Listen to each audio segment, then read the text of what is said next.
नमस्कार, hornbill TV देख रहे हैं आप। मैं हूं आपके साथ विशालगढ़। खबरों की शुरुआत करेंगे इस वक्त की बड़ी खबर से। 18 फरवरी से उत्तराखंड का बजट सत्र शुरू होने जा रहा है और बजट सत्र में 30 विधायकों के 500 से अधिक सवाल पहली बार गूंजते हुए नजर आएंगे। और पहली बार ऐसा होगा जब देहरादून विधानसभा में पेपरलेस सत्र की शुरुआत होने जा रही है। विधायकों के सवालों का जवाब विभाग तैयार करने में जुटा हुआ है। तो बड़ी खबर आप तक पहुंचा रहे हैं, जहां पर 18 फरवरी से बजट सत्र का आयोजन होने जा रहा है और इस दौरान 30 विधायकों के 500 से अधिक सवाल गरमाने की बात भी कही जा रही है। गरमाते हुए नजर आएंगे विधायकों के सवाल। और पहली बार देहरादून विधानसभा में पेपरलेस बजट सत्र की शुरुआत भी होने जा रही है। इस दौरान विधायकों के सवालों का जवाब तैयार करने में भी विभाग जुटा हुआ है। तो बड़ी खबर आप तक पहुंचा रहे हैं।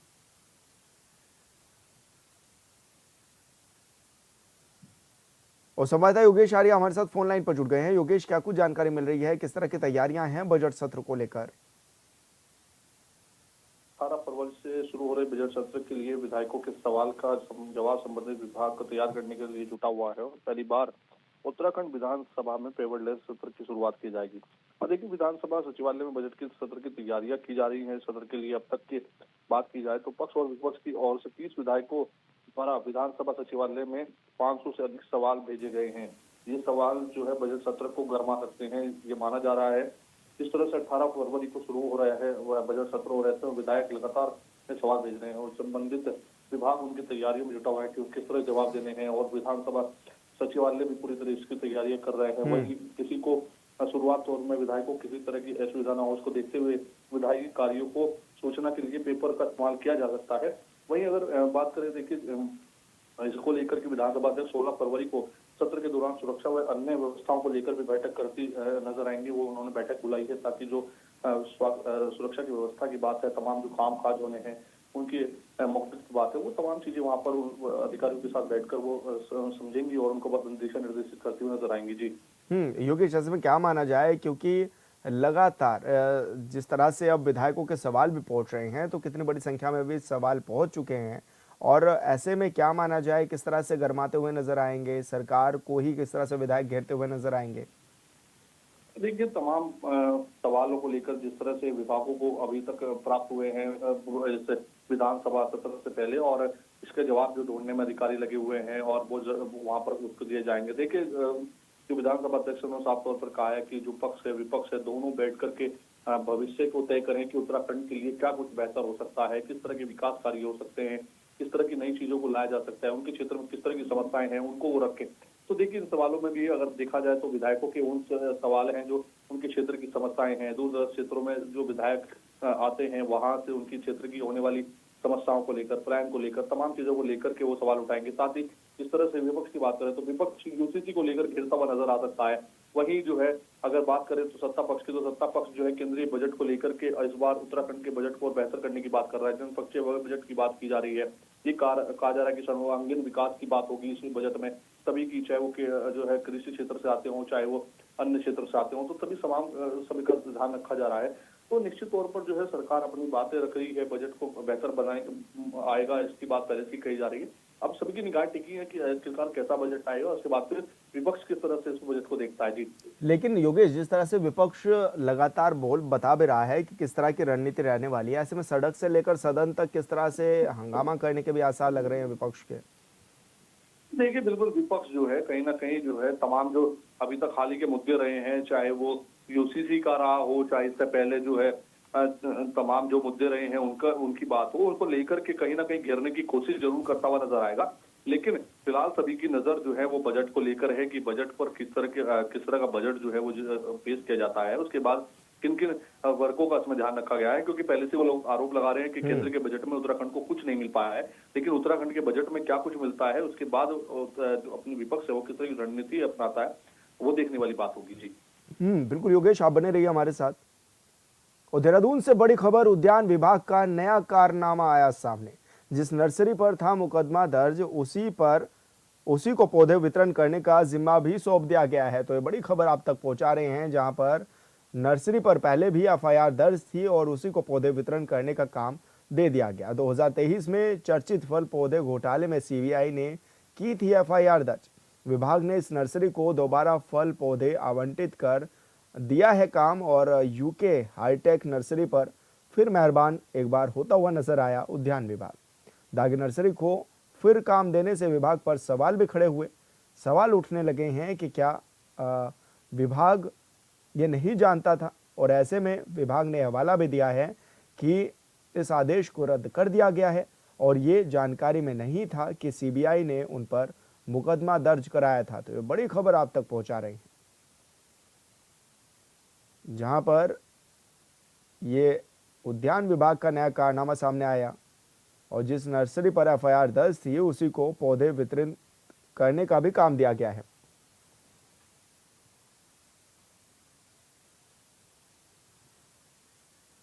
और संवाददाता योगेश आर्य हमारे साथ फोन लाइन पर बने हुए हैं। योगेश, क्या कुछ जानकारी मिल रही है, किस तरह का एक कारनामा भी है और अब किस तरह से इसको लिपापोती की जा रही है इस मामले में? हाँ देखिए विशाल, उत्तराखंड के उद्यान विभाग का एक नया कारनामा सामने आया है जिससे कार्य प्रणाली पर भी बड़े सवाल खड़े होने शुरू हो गए हैं। देखिए वर्ष 2023 में चर्चित फल पौध खरीद घोटाले में सीबीआई द्वारा जिस नर्सरी के खिलाफ एफआईआर दर्ज की गई थी उसी नर्सरी को दोबारा फल पौध वितरण का काम सौंपा गया है।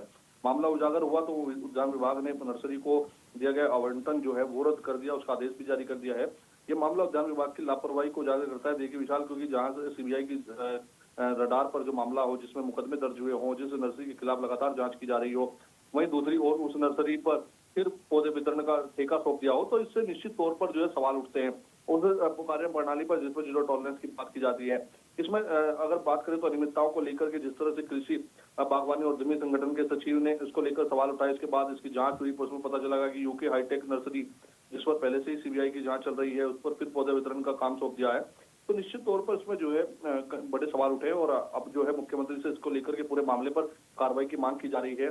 और देखिए जो पूर्व उद्यान निदेशक थे बजवा, उनके कार्यकाल में से फल पौध घोटाले का मामला सामने हुआ था, उसमें मुकदमा चल रहा था और वो मामला कोई किसी छिपा नहीं है, हाई प्रोफाइल मामला था और उसके बावजूद उसी नर्सरी को जिस तरह से दोबारा फिर पौधारोपण का मामला दिया गया हो, तो निश्चित तौर पर सवाल उठने लाजमी है और सवाल उठने अधिकारियों पर, कर्मचारियों पर और सरकार पर भी सवाल उठ जाते हैं फिर, क्योंकि जिस तरह से इस तरह के मामले सामने आते हैं और अधिकारी जो ये कहकर पल्ला झाड़ रहे हैं कि हमें इसकी जानकारी नहीं थी, तो सवाल ये उठता है कि आपके विभाग में जिन लोगों पर जांच चल रही है उन्हीं की आपको जानकारी नहीं है, तो निश्चित तौर पर अधिकारियों की लापरवाही भी सामने आई है। जी लेकिन योगेश, जिस तरह से सरकार की कार्यशैली पर भी इस दौरान सवाल खड़े हो गए अधिकारियों की वजह से, ऐसे में क्या माना जाए और स्थानीय लोग क्या कुछ दावा भी कर रहे हैं कि किस तरह से कटान होता नजर भी आया था, और जैसे कि नर्सरी पर पहले भी ये मुकदमे दर्ज हुए थे, तो अब किस तरह की कार्रवाई आगे गतिमान रहेगी? देखिए बिल्कुल, मुख्यमंत्री पुष्कर सिंह धामी से इसको लेकर के जो संगठन के सचिव हैं दीपक कतरोला, उन्होंने जो है कार्रवाई की मांग की है कि जिस पर सीबीआई जांच के अंतर्गत जिस नर्सरी पर जांच चल रही है, मुकदमे दर्ज है, उसी को इस तरह का मामला दिया गया, तो निश्चित तौर पर उस पर कार्रवाई होनी चाहिए। उसी को लेकर के अब उन्होंने मांग की। अब देखना यह है कि आखिरकार ये मामला जो है जिस तरह से पहले भी हाई प्रोफाइल रहा है और इस बार फिर सवाल उठने शुरू हो गए हैं, तो ऐसे में उच्च अधिकारी जो है, मंत्री इस पूरे मामले को लेकर किस तरह से कार्रवाई करते हैं और जो जिसमें संलिप्त है उन पर किस तरह की कार्रवाई होती है, ये देखने वाली बात है। बिल्कुल योगेश, बहुत शुक्रिया आपका तमाम जानकारी साझा करने के लिए। प्रयागराज से लौटने के बाद सोमवार को सीएम पुष्कर सिंह धामी चंपावत दौरे पर पहुंचे हैं, जहां पर उनके साथ उनकी पत्नी गीता धामी भी मौजूद रही। इस दौरान उन्होंने 38वें राष्ट्रीय खेल के तहत शारदा नदी टनकपुर में आयोजित राफ्टिंग प्रतियोगिता के समापन समारोह में प्रतिभाग भी किया और इस दौरान सीएम ने विजेता खिलाड़ियों को मेडल देकर सम्मानित भी किया है। वहीं कार्यक्रम को संबोधित करते हुए सीएम धामी ने कहा है कि राफ्टिंग प्रतियोगिता के आयोजन से इस क्षेत्र में साहसिक पर्यटन की गतिविधियां को बढ़ावा भी मिलेगा, जिससे स्थानीय लोगों को रोजगार के अवसर भी बढ़ेंगे।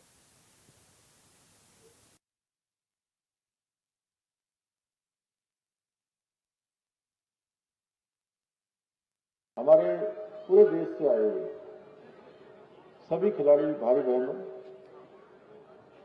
हमारे युवा छात्र छात्राएं, इस ग्राम सभा और ग्राम सभा के आसपास के आए हुए सभी हमारी माताएं बहनें, मेरे सभी नौजवान साथियों, मीडिया के सभी हमारे मित्र, पत्रकार मित्रों, छायाकार बंधुओं, मैं सबसे पहले तो आप सभी का आज इस सीमांत क्षेत्र में राष्ट्रीय खेलों की राफ्टिंग प्रतियोगिता के समापन समारोह में उपस्थित होने के लिए आप सभी का मैं हृदय से अभिनंदन करता हूं। आप सबका स्वागत करता हूं, सभी खेल प्रेमियों का जो आज यहाँ उपस्थित हैं। मैं अपने उत्कृष्ट प्रदर्शन से दर्शकों को रोमांचित करने वाले जो आज प्रतियोगिता में विजय होकर मेडल प्राप्त करेंगे, उन सभी खिलाड़ियों को भी मैं अपनी बहुत शुभकामनाएं देता हूं और उनके उज्जवल भविष्य की कामना करता हूं, क्योंकि आप सबके यहां पहुंचने से निश्चित रूप से इस सीमांत क्षेत्र आज भारत के नक्शे पर राफ्टिंग करने के बाद मेरी समझ में उसी समय एक बात अच्छी तरह से आ गई थी कि ये क्षेत्र पूरे भारत के नक्शे पर स्थापित होगा और यहाँ पर एक अपार संभावनाएं हैं, अनंत संभावनाएं इस क्षेत्र में हैं। और उसी निमित्त 2023 में यहाँ पर राष्ट्रीय चैंपियनशिप भी राफ्टिंग की आयोजित की गई थी और इस बार तो गजब ही हो गया। आप सब लोगों ने प्रयास किया, हमारे अनुरोध को माना और शानदार यहाँ राफ्ट खरीद लिए और पहली बार आज ये world record of Guinness book बनने वाला है कि पहली बार राफ्टिंग की प्रतियोगिता रात में होने जा रही है। ये पहला अवसर है और ये इतिहास भी हमारा, ये भारत के प्रथम गांव की ग्राम सभा उचोली कोट हुई ना हमारी,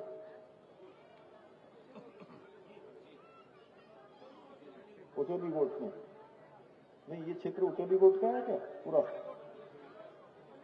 क्यों गणेश, ये अपनी वाली ग्राम सभा है ना, उचोली कोट ग्राम सभा। ये आज भारत के नक्शे में नहीं बल्कि दुनिया के Guinness book of world record में जो है आज इसका नाम आ गया कि जहां पर ये प्रतियोगिता आयोजित हो रही है रात की। साथ ही मैं आज ये आशा करता हूं कि जो खिलाड़ी हमारे, वैसे तो सभी खिलाड़ी बड़ा प्रयास कर रहे हैं और मेरा भी प्रयास है कि मैं अधिकांश स्थानों पर आप सबके बीच में जाकर सम्मिलित भी हो रहा हूं, सभी खिलाड़ियों से मिल भी रहा हूं, उनसे पूछ भी रहा हूं। अच्छा लगा मुझे अभी कि राफ्टिंग करने वाले खिलाड़ी सभी मुझे कह रहे थे कि बहुत शानदार व्यवस्था हुई है उत्तराखंड में, बहुत अच्छा। आपने, मैं उनसे पूछ रहा था भाई खाना वाना सब रहना, कोई परेशानी तो नहीं हुई? क्योंकि इतनी बड़ी प्रतियोगिता है और लगभग अभी 20,000 लोग इस पूरी प्रतियोगिता को संचालित कर रहे हैं। लेकिन उसके बावजूद भी हमारे खिलाड़ियों का सहयोग है, हमारे वॉलंटियर्स का सहयोग है, ओलंपिक संघ का है, राजीव मेहता जी का, कुशवाहा जी का, डीके सिंह जी का, पूरी टीम ये जो पूरा कोऑर्डिनेशन कर रही है। और किसी ने ये नहीं समझा कि ये राज्य की सरकार की जिम्मेदारी है, ओलंपिक संघ की जिम्मेदारी है, जीटीसीसी की जिम्मेदारी है या किसी जिले की जिम्मेदारी है, किसी एक विभाग की जिम्मेदारी है। सबने इसमें इस प्रकार से प्रयास किया कि जैसे किसी घर में बारात आती है तो उस बारात को सारे लोग हर प्रकार से निभाने का काम करते हैं। सबने निभाया है, मैं सबका जो है आभारी हूं। और खिलाड़ियों का विशेष रूप से उन्होंने बड़ी मेहनत करी है, अपनी खेल क्षमताओं में सुधार भी किया है। जो पीछे रह जाएंगे थोड़ा, क्योंकि प्रतियोगिता है, कोई आगे जाएगा कोई पीछे जाएगा, खेल भावना है, स्पोर्ट्समैन स्पिरिट है। लेकिन जो पीछे रह जाएंगे वो अपनी खेल क्षमताओं में सुधार के रूप में उसको लेंगे, मैं ये आशा करता हूं। और भविष्य में और अधिक मेहनत करके विजय को प्राप्त करेंगे, अच्छा स्थान प्राप्त करेंगे। समान नागरिक संहिता यूसीसी कानून में शामिल किए गए कुछ प्रावधानों के विरोध में उत्तराखंड क्रांति दल ने पैदल यात्रा निकालकर प्रदर्शन किया। इस दौरान यूकेडी नेताओं ने आरोप लगाया है कि यूसीसी के कुछ प्रावधान देवभूमि की संस्कृति के खिलाफ है, जिसमें लिव इन रिलेशनशिप को सरकार ने कानूनी मान्यता दे दी है। उन्होंने कहा है कि उत्तराखंड में 1 साल के निवास के आधार पर अस्थायी प्रमाण पत्र प्रदान करने की व्यवस्था से मूल निवासियों के अधिकारों पर प्रतिकूल प्रभाव पड़ेगा। वहीं यूकेडी के केंद्रीय संरक्षक सुरेंद्र कुकरेती ने कहा है कि समान नागरिक संहिता के अंतर्गत लिव इन रिलेशनशिप को सरकार ने कानूनी मान्यता दी है, जो कि निंदनीय है। उन्होंने आरोप लगाया है कि सरकार अपराध और भ्रष्टाचार को संरक्षण देने के साथ अब हमारे संस्कारों पर भी प्रहार कर रही है। इसलिए यूसीसी के भाग 3 सहवासी संबंध वाले अध्याय को जल्द हटाया जाना चाहिए।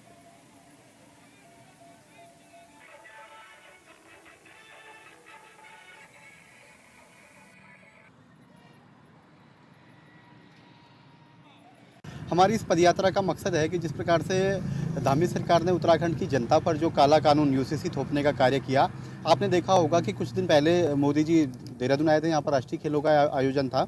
तो उस समय जहाँ एक और जनता जो है उनसे बड़ी बड़ी आशाएं कर रही थी, मूल निवास और भू कानून लागू करने की बात कर रही थी, लेकिन उसकी दूसरी तरफ इन्होंने यहाँ पर यूसीसी जैसा कानून लगाकर कहीं ना कहीं उत्तराखंड को अपनी प्रयोगशाला का राज्य बना दिया है। यूसीसी में जो हमारा क्लॉज है, पहला क्लॉज की बात करें तो इसमें लिव इन रिलेशनशिप का है। एक तरफ हमारे माननीय प्रधानमंत्री जी और धामी जी सनातन संस्कृति की बात करते हैं, हिंदू विवाह में जो 16 संस्कार होते हैं उसकी बात करते हैं, लेकिन इस प्रकार की संस्कृति से कहीं ना कहीं जो हमारा एक सामाजिक ताना बाना है, हमारी संस्कृति है, ये प्रभावित होगी। लोहाघाट ब्लॉक के सीमांत सेल पेंडू गांव के डांगा तोक में बारात में जा रही एक कार गहरी खाई में जा गिरी। हादसे में वाहन सवार 2 लोगों की मौके पर मौत हो गई, जबकि चालक समेत 3 लोग गंभीर रूप से घायल हो गए। वहीं मामले की सूचना मिलते ही पहुंची पुलिस और ग्रामीणों ने घायलों को गहरी खाई से बाहर निकालकर इलाज के लिए अस्पताल में भर्ती कराया, जहां 2 लोगों की गंभीर हालत बताई जा रही है, जिन्हें इलाज के लिए चंपावत जिला अस्पताल में रेफर किया गया है, जहां सभी का इलाज जारी है।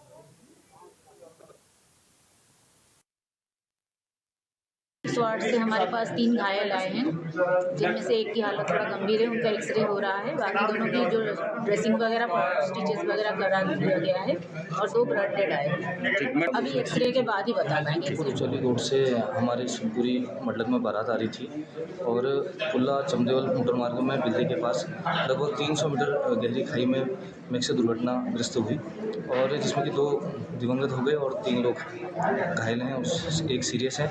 और बहुत ही दुखद घटना हुई और रोड से 300 मीटर नीचे गाड़ी गिरी थी। जैसे सूचना मिली मौके पर तुरंत प्रशासन को सूचना करके बचाव राहत कार्य किए गए और तत्काल घायलों को अभी लोहाघाट हॉस्पिटल यहाँ पर लाया गया है और उपचार चल रहा है। और बहुत ही दुखद घटना है, क्या कह सकते हैं कि भाई बस दिवंगत आत्मा को शांति। पंचेश्वर क्षेत्र में है, जिसमें टोटल 5 लोग थे, 5 लोग बताए जा रहे हैं, जिनमें 2 की मृत्यु हो गई है और 3 गंभीर रूप से घायल हैं, जिनका जो है लोहाघाट हॉस्पिटल में इलाज चल रहा है। पुलिस तो मौके पर त्वरित पहुंची है और जो लोकल व्यक्ति थे उनके माध्यम, उनके सहयोग से और फायर के सहयोग से जो है क्या कहते हैं तुरंत एकदम निकाल कर और हॉस्पिटल पहुँचवाया। रामनगर के ज्वाला वन में लकड़ी माफियाओं का राज चलता नजर आ रहा है और वन निगम तमाशबीन बना हुआ है। आरोप है कि वन विभाग जब किसी लॉट को वन निगम को सौंपता है तो उसकी सुरक्षा की पूरी जिम्मेदारी निगम की होती है, लेकिन माफिया बेखौफ होकर लकड़ी काट कर ले जा रहे हैं और निगम के जिम्मेदार अफसर चुप्पी साधे बैठे हुए हैं। इतना ही नहीं, माफिया वन निगम की टीम को खुलेआम धमकाते हुए भी नजर आ रहे हैं। जानकारी के मुताबिक साल 2022 में भी इसी ज्वाला वन में लाखों की लकड़ी चोरी हुई थी। उस समय भी खानापूर्ति करते हुए वन निगम के स्केलर और एक सेक्शन अधिकारी को सस्पेंड कर खानापूर्ति की गई थी। बतरामपुर की तो कोई घटना हमारे यहाँ हुई नहीं है और ज्वाला वन में 18-19 तारीख को कुछ लोगों ने जो है 2-3 पेड़ हमारे काट दिए थे, तो उस पर हम सब लोग वहाँ पर गए, वन विभाग भी गए, हम भी गए, तो हम लोग वहाँ पर गाड़ लगा दिया। 2-4 पेड़ जरूर कटे हैं, लेकिन उस पर हमने रोक लगा दी। अब जो है सर वो पकड़ में नहीं आए, वो रात को आए, स्टाफ को धमका के चले गए, तो पकड़ में नहीं आए। वो लोग पकड़ में आते तो निश्चित उन पर कोई कार्रवाई होती। मैंने पुलिस में भी उसकी सूचना लिखवाई थी। शलीम अहमद शाहिल हमारे साथ फोन लाइन पर जुड़ गए हैं। शलीम, क्या कुछ जानकारी मिल रही है, किस तरह के मामले हैं? खुलेआम पेड़ काट दिए जा रहे हैं, ऐसे में किस तरह की कार्रवाई करता हुआ नजर आ रहा है वन विभाग? जी देखिए विशाल, मैं आपको बताऊं ये जो पूरा मामला है ये वन निगम से जुड़ा हुआ है और ये जो पूरा मामला है तराई पश्चिम डिवीजन की रेंज रामनगर के ज्वाला वन क्षेत्र का है, जहाँ पे वन निगम को जो है लोड दी गई थी वन विभाग के द्वारा काटने के लिए और उसमें सुरक्षा की जो पूरी जिम्मेदारी थी वो वन निगम की थी। लेकिन जिस तरीके से वहां से जो वीडियो निकल करके सामने आ रहे हैं उससे ये साफ दिखाई दे रहा है तो वहां पे लकड़ी तस्करी का एक बड़ा सिंडिकेट चल रहा है जो लगातार जंगलों की लकड़ियों को काट करके ठिकाने लगा रहा है। और इसके साथ ही मैं आपको यहाँ पे ये भी बताना चाहूंगा कि ये पहली बार ऐसा नहीं है कि जब वन निगम पे जो है गंभीर सवाल उठ रहे हैं और इसके साथ ही वन निगम का जो दामन पहली बार दागदार हुआ। इससे पहले 2022 में भी वहां से कई लाखों की लकड़ी चोरी हुई जिसको एसएनएन के माध्यम से उजागर किया गया था। उसके बाद ये बड़ी कार्रवाई भी उसमें हुई कि 2 लोगों पर सस्पेंशन की कार्रवाई की गई। उसके बाद उस मामले को रफा दफा कर दिया गया। तत्कालीन जो उस समय वन निगम के अध्यक्ष थे स्वर्गीय कैलाश गहतोड़ी जी, उन्होंने हमारी एसएनएन खबर का संज्ञान भी लिया था और उसके बाद संज्ञान लेकर के उन्होंने कमेटी गठित की थी जिस कमेटी ने जांच की, लेकिन वो जांच का है आज तक उसका पता नहीं लग पाया है। और उसके बाद अब इस वर्ष जब वन निगम को फिर दोबारा लोड ज्वालावन में काटने के लिए दी गई वन विभाग के द्वारा, तो फिर ये देखने में आ रहा है कि वहां से लगातार जो है तस्कर जो है लकड़ियों की काट करके बड़े मोटे मोटे पेड़ वहां से लेकर के जा रहे हैं और वन निगम जो है अपनी लाचारी बयां कर रहा है। उसका वन निगम का ये कहना है, वो कबूल भी कर रहा है कि वन निगम जो अधिकारी हैं हमारे वहां पे रोड पर रहते हैं उनको तस्कर जो है वो धमकाते हैं, धमका करके चले जाते हैं वहां से। आखिर ये तस्कर कहाँ से आते हैं, कौन है ये जो लकड़ी काट करके वहां से ले जा रहे हैं और वन निगम आखिर क्यों इनको पकड़ने में नाकाम नजर आ रहा है। इसके साथ ही जो वहां पर संख्या बताई जा रही है वन निगम के द्वारा 3 से 4 पेड़ कटे हैं, 2 से 3 पेड़ कटे हैं, वन निगम लगातार यही कहता नजर आ रहा है। लेकिन जो तस्वीरें हैं वहां की वो तस्वीरें विचलित करने वाली हैं क्योंकि जो 7 से 8 पेड़ों की जो वीडियो जो हमारे पास तक पहुंची है उसके हिसाब से भी पेड़ ज्यादा कटे हैं और अगर सारी वीडियो की अगर हम बात करें तो लगभग दर्जन भर से ऊपर वहां पेड़ काट दिए गए। लेकिन वन निगम इस पूरे मामले पर लीपापोती करके अपने दामन को बचाने का प्रयास कर रहा है। जी बिल्कुल सलीम, बहुत शुक्रिया आपका तमाम जानकारी साझा करने के लिए। हरिद्वार में चाइनीज मांझे से पतंगबाजी का शौक बेजुबान पक्षियों की जान पर भारी पड़ता हुआ नजर आ रहा है। इस साल चाइनीज मांझे से घायल होने के 10 से ज्यादा मामले सामने आ चुके हैं, जिसमें वन विभाग की टीम ने घायल पक्षियों का रेस्क्यू कर उनकी जान बचाई है। इन पक्षियों में गिद्धबाज, कबूतर और बगुले जैसे पक्षियों के अलावा विदेशी पक्षी भी शामिल हैं। वन विभाग की ओर से कर्मचारियों को कहीं भी चाइनीज मांझा नजर आने पर उसे नष्ट करने के भी निर्देश दिए गए हैं।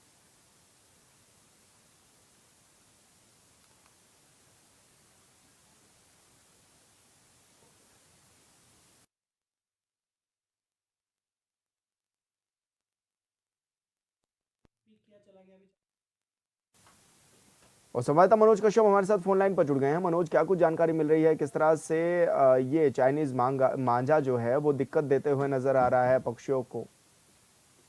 बिल्कुल, देखिए विशाल, हरिद्वार में पतंगबाजी का शौक लोगों के जान के लिए आफत बन रहा है। हालांकि हमने देखे कि लगातार आम लोगों के साथ साथ जो पशु पक्षी है वो भी चाइनीज मांझे के कारण घायल हो रहे हैं। हालांकि अभी ताजा मामला सामने आया जिसमें 10 से अधिक जो मामले घायल के सामने आए, जिसमें जो पक्षी है वो घायल हो जाते हैं क्योंकि हमने लगातार देखे कि जो पतंग कटकर जंगलों में पेड़ों से उलझ जाती है उसमें पक्षी भी उलझ जाते हैं, कहीं न कहीं वो घायल भी हो जाते हैं। हालांकि वन विभाग के द्वारा लगातार जंगलों में गश्त की जा रही है, जहाँ ऐसे पक्षी मिलते हैं उनका रेस्क्यू किया जा रहा है। घायल पक्षियों का जो है यहाँ पे इलाज भी चल रहा है, लेकिन कहीं न कहीं जो आम लोग हैं वो भी इसकी चपेट में आ जाते हैं। बीते दिनों ही कनखल में एक व्यक्ति की मौत हो गई थी चाइनीज मांझे से गला कटने से। उसके बावजूद भी यहाँ पे जो पतंगबाजी का जो शौक है लोगों का वो कम नहीं हो रहा है। हालांकि प्रशासन के द्वारा भी समय समय पर कार्रवाई की जाती है। बीते दिन कुछ पहले यहाँ पे 2 दुकानदारों के ऊपर मुकदमा दर्ज किया गया था। जो चाइनीज मांझा प्रशासन के द्वारा जब्त किया गया था उसको नष्ट भी यहाँ पे किया गया था। प्रशासन लगातार लोगों से अपील कर रहे हैं कि चाइनीज मांझे का प्रयोग न करें, यदि कोई ऐसा व्यक्ति पाया जाता है जो चाइनीज मांझे का प्रयोग करते हैं तो उसके खिलाफ यहाँ पे कानूनी कार्रवाई भी की जाएगी। लेकिन कहीं न कहीं अब लोगों को जागरूक होना पड़ेगा, लोगों को इस बात को समझना पड़ेगा कि चाइनीज मांझा जो है लोगों की जान के ऊपर आफत है। जी बिल्कुल मनोज, बहुत शुक्रिया आपका तमाम जानकारी साझा करने के लिए। और फिलहाल इस बुलेटिन में इतना ही। आप देखते रहिए हॉर्नबिल टीवी। नमस्कार।